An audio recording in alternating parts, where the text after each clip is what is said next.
Greetings everyone, and Great here for another Age of Empires 4 replay. As well on top left side as the Orange Chinese, we have LoueMT. On the south side as the Yellow Roost, we have Liquid DeMu. And since we do have a Roost player, let's back on up, select on the Roost player, and see the trade bounty. This map also has some fishies available, in which generally the Roosts have a very powerful navy. Due to the fact that Lloyd, their fishing ships can be immediately turned into military ships, they can instantly get an easy swarm early in early feudal age, as well as when the Kremlin gets deployed on the field, it gets a plus 20% more resource collection.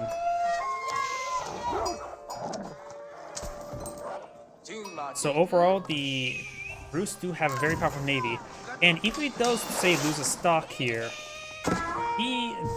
their fishing ships do not require a drop-off point.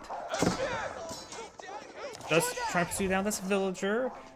Got a good number of spearmen over here, and all he needs to do, I recommend have 2 fishing ships up per fishing spot, but since the Roost ships do collect twice as fast, then I would say for the Roost, 1 fishing ship upon each one of these points, and they will provide you a constant stream of resources.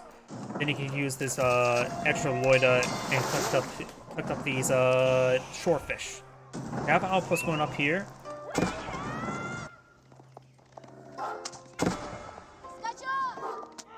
You should be able to get this other extra loida out in the field, and this will provide him a great amount of food income.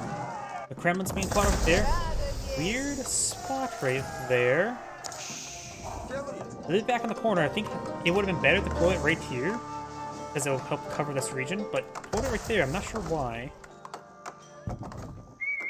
Either way, you will have improved resource collection there. Find some of these exotic doggos. This will put them up to 250. And then maybe some more wolves in the field. And, oh, he does deploy a fire ship there.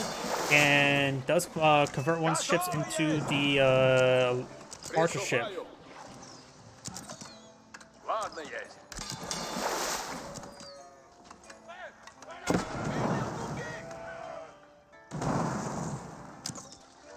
Now it's on a patrol move over here.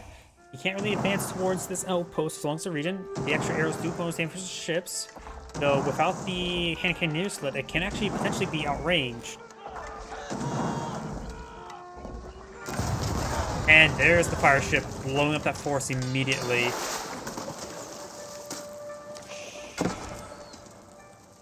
His dock is set ablaze though, and he may want to go for the. He may want to go for a spring gold ship immediately. We do now have the Chinese player now advanced to the next age. So now he can deploy out a spring gold ship. Got the Vatican and the Sun right here. The Chinese player plays this right. He can secure the sea. These villagers torching down this dock here. He's not blowing out anything just yet. He's worried about something if there is.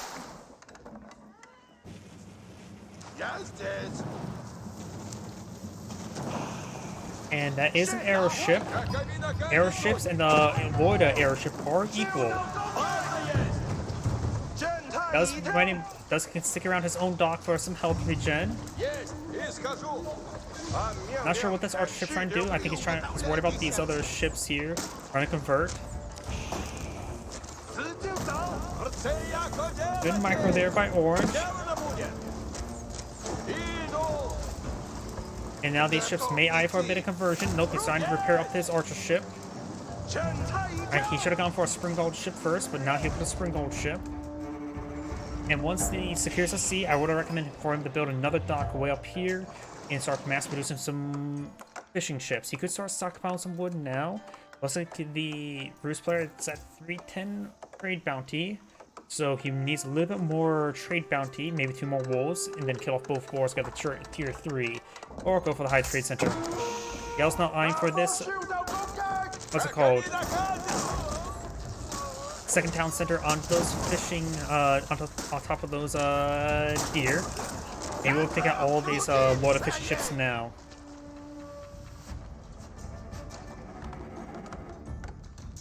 Chinese players should now perhaps eye an army of spearmen to avoid any early night aggression. and then play around defensively and start trying to boom up at sea. With his airship, he can help secure the sea as well as has the hand cannon nearest as well. Springald ship over there. I say the Springald ship should just camp next to the dock while the arrow ship is on patrol.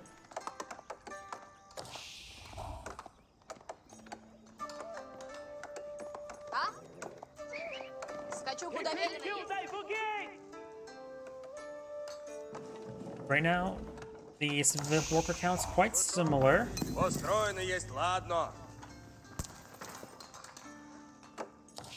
Now let's see, Paul, I should have mentioned beforehand, what economic benefits do both players have? Right now, the Rus player does have 10% extra food collection doing the force puppers.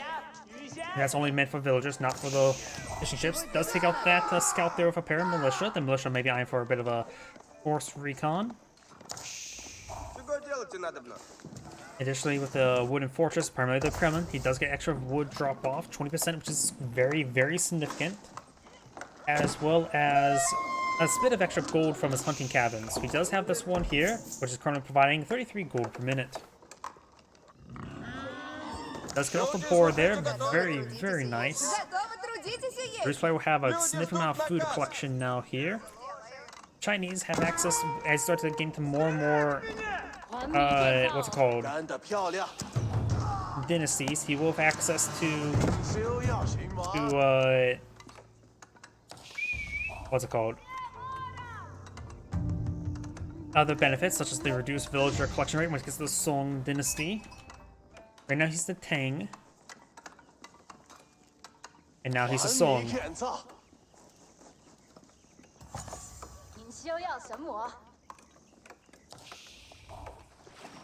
Now he should have, yep, the villagers now produce at 15 seconds, so we will be able to get extra villagers out on the field. They have both the same amount of town centers, but the faster production rate means faster production rate. But does also mean you eat more food to fulfill their ever-growing stomachs.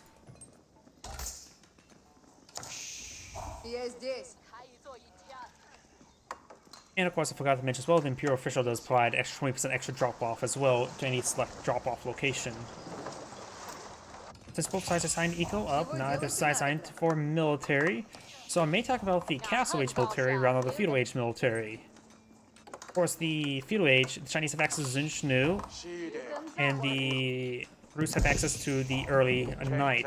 But soon, he has high trade house being put on the field. This will provide him about, I'll say 150 gold per minute, based on his location.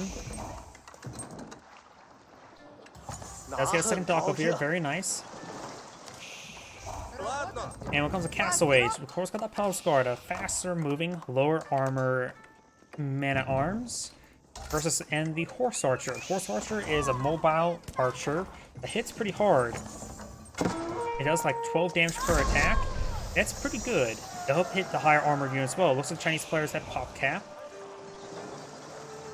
And since there's 3 fishing deposits here, I would say you don't want to build any more than 9 or 10 fishing boats in this area. And make sure you're spread out so these fishing deep water fishes do replenish. They do replenish over time. 2 is a soft cap. 3 will, and anything more will start rapidly going down. Also got some siege engineers to put on field, and now got some horse archers as well.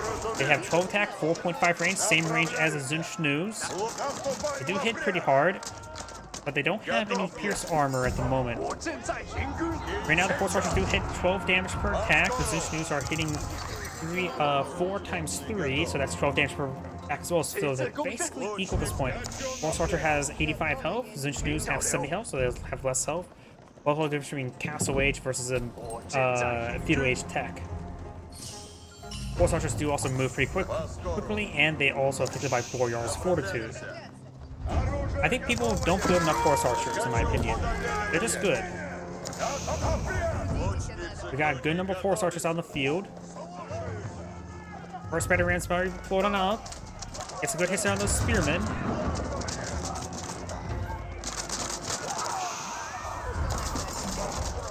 We got +1 pierce armor, +1 pierce damage from both sides.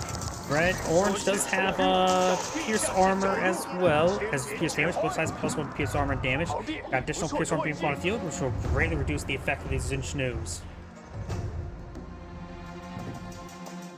We have a warrior monk here. That's going to die. He's trying to claim this relic. Does pull back. He's not foolish with it. Could go for this relic or potentially this relic up here.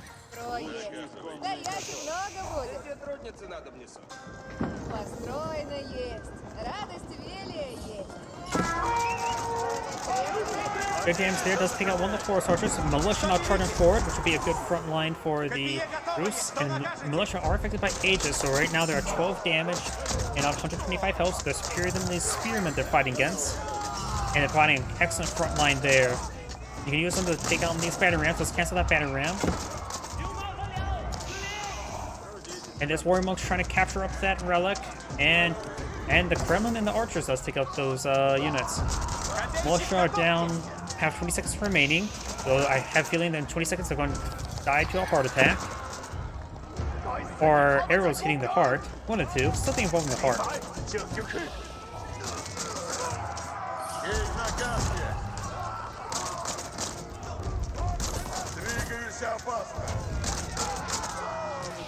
Force archers do attack out 2.12 per second, so it's relatively slow. Crossbow speed. So they're good for hit and runs. And all they're doing some good work here. The Zinchnews do attack at 1.75, so they do have a higher reload speed.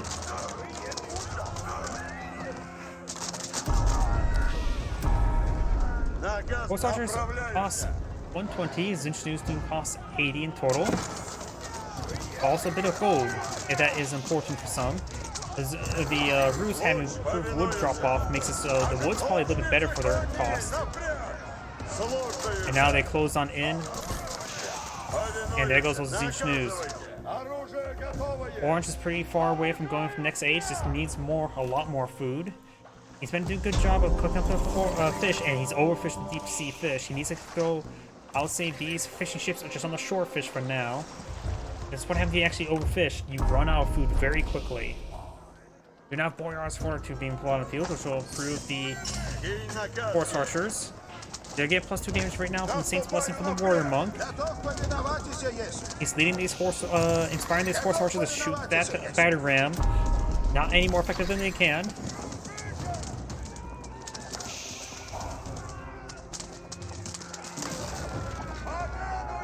We've got a line of fortified palisade walls up here. The Rus player could try for a bit of trade. They don't get any special bonuses though.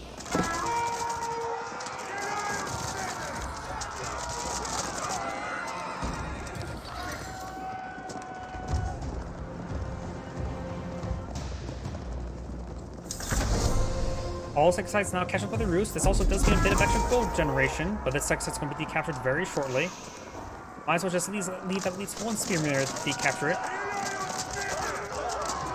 Now got the high armor for the Rus. He's going for Imperial Age before his opponent even got Castle Age. I've done that a couple times before. Militia now pushing way forward, providing frontline tank there.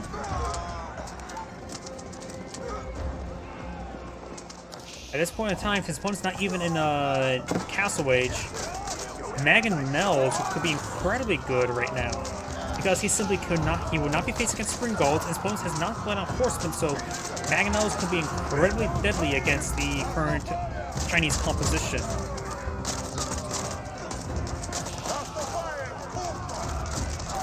And additionally, Mangonels do bonus damage versus buildings, so when it comes to hitting buildings, they got him covered as well. Mangonels, I would say, is the best item for right now for the Rus after pulling out the High Armory. High Armory is being pulled out right here. We've also got some Siege Workshops being pulled on out next to it. He has plenty of gold. He has plenty of resources of everything right now. The Chinese player does have more workers. Fishing ships do provide good resources, but the biggest benefit is just having additional queues. Warrior Monk does receive a spear bracelet there.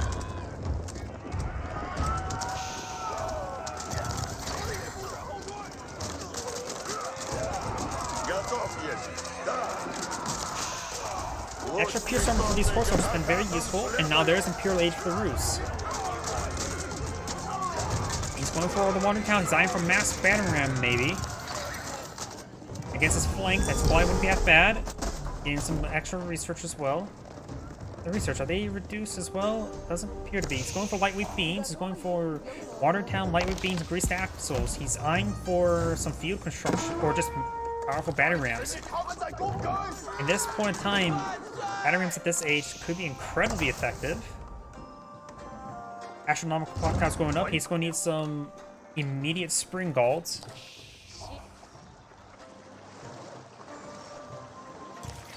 And now Chinese player just pulled out too many fishing ships. In my opinion, almost all the shore fish have been cleaned up, and he's overfished the deep sea water fish. So there's still some fish here, but the Chinese player's fishing advantage is going to quickly dry up. And now do have the various horse archer research. We do have now the mounted archer. Increases the weapon range of horse archers by 1. Unlocks galloping ability, which increases the weapon range by 2. Also maximum speed. And of course, they have good damage output as well. They currently have 2 pierce armor. He's getting his 3rd one, which will really reduce the damage output of them these Zunchnoos. We got castle for the Chinese player. Battery's not connected to this extra town center. Horse archers being poorly managed. He needs to be stopped in line formation and be in more box formation at the current rate. Battery rams need to be intact. Need to break down that palisade gate there. Got all these villagers trying to torch it down now. This battery ram seems quite getting some good damage there at that town center. Now got the increased range for the horse archers. Now they outrange the Zunchnoos by a significant amount. They use Gallop just to increase their range. Actually looks like Gallop's on cooldown now.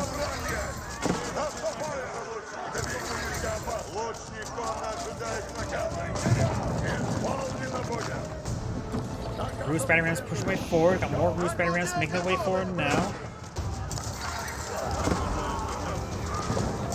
The veteran Zunchnoos can really use biology to increase the health of these horse archers.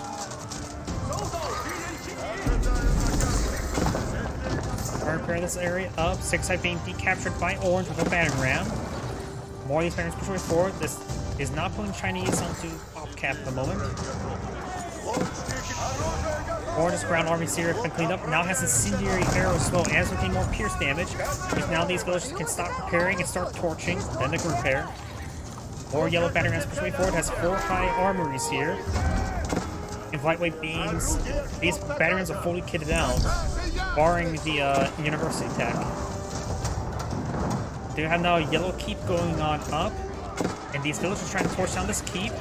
Does have the militia charging forward as well. The militia right now deal 18 damage and have good health as well.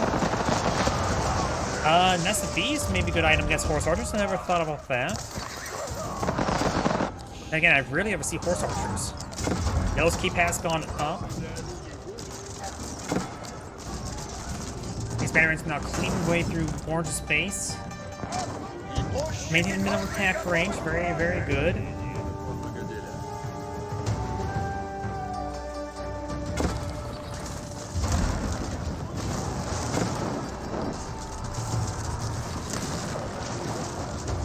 More batteries can flood field. Got Orange's battery ram here, but it's going to be torched down. Yep. Bit of shore fish and more wood.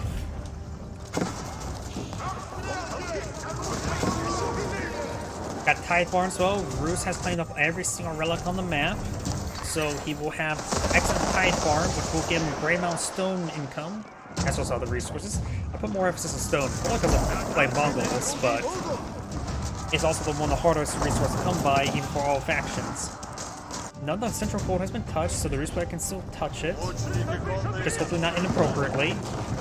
Also, his horse archers don't require gold, so he's been mostly using the wood, which he's been eating through this wood deposits. He's actually running low on wood from the claim. There's some good amount of wood over here. He could try reclaiming the sea, or at least just harassing the docks. Gallop has now on cooldown. Right now, these elite horse archers have 20 damage.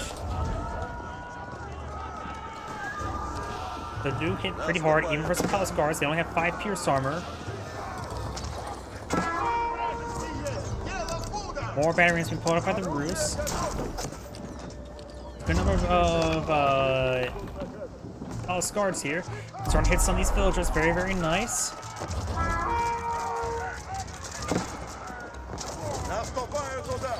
Horse armors do have all their pierce armor. These Zunchnoos are doing 7 damage per attack.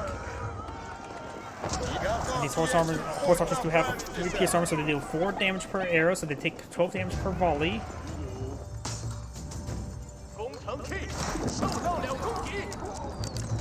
And at this keep here, Orange is battering Hamilton. Got a couple of Bruce keeps here now. Six side has been recaptured by Yellow.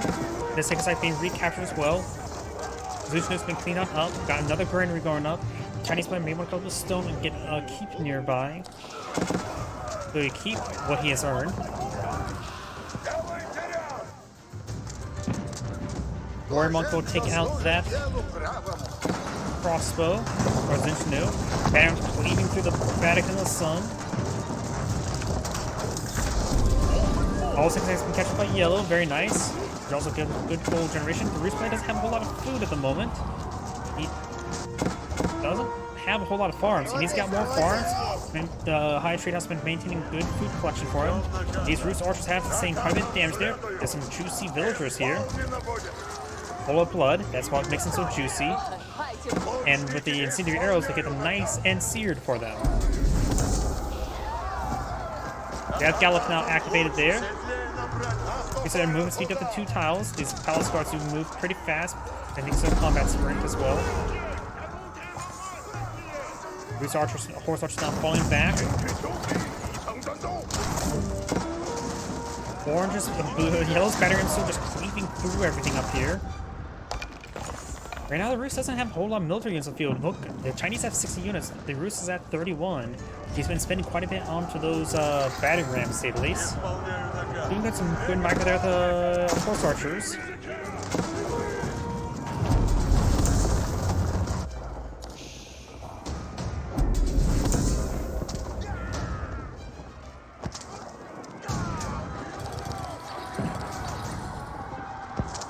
Good set of stuff there.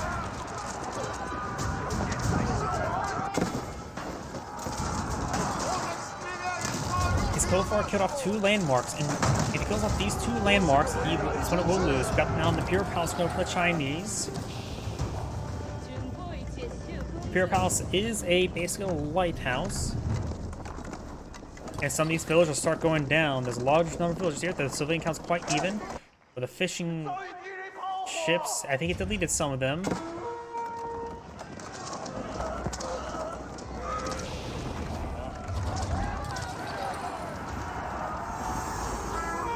Now he's in the Yuan dynasty. He has split up his horse archers there. Gains some hits there on the various villagers. They do have textiles.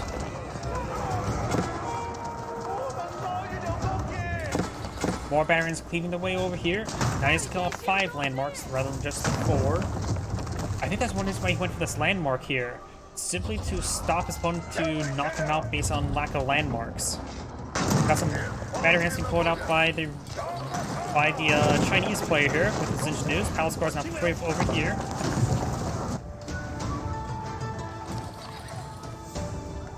So far the Roost has killed off 60 workers.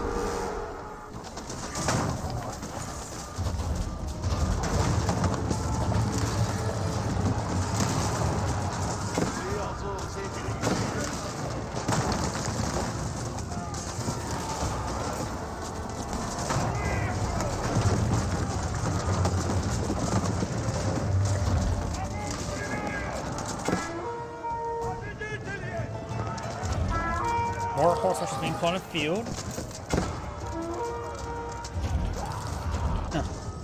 Even though the Roost has a much smaller army, his army value is actually higher. Weird. Trying to cleave through these town centers now. Palace guards are trying to hack them apart as best they can.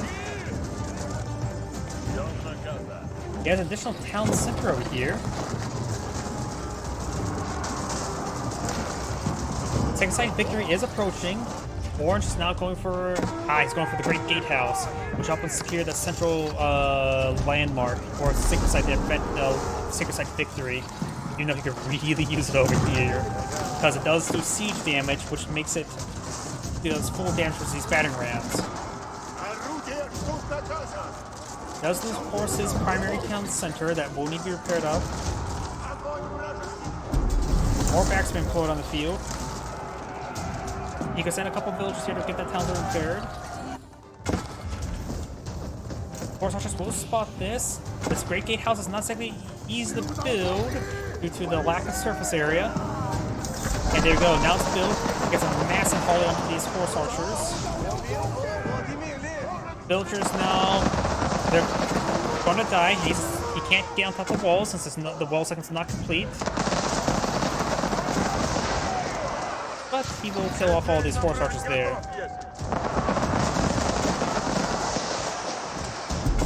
Almost all those villagers gone down. Orange down a significant number of villagers. He does have, well, 2 town centers to build from. More of these batteries just charging their way forward. See here, the deep water fish. There's some still on this one here, but it's now down to 1 deep water fish.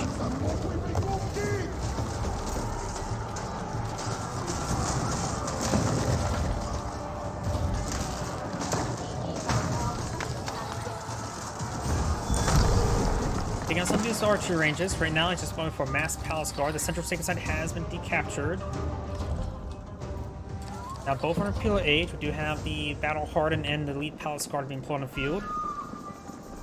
His opponent may want to cast some. Oh, it's going for a line of fortified palisade walls there to help secure the land. Horse archers still in this area. This keeps us out of range. He may want to go for just a line of palisade walls to prevent those horse archers from moving around. Remember, they're horse archers. They can't do well versus these versus any palisade wall. Trying to force down some of these walls now. He has enough palace guard here to overwhelm the keep. Now here we've got a couple palace guard hitting some of these roost villagers.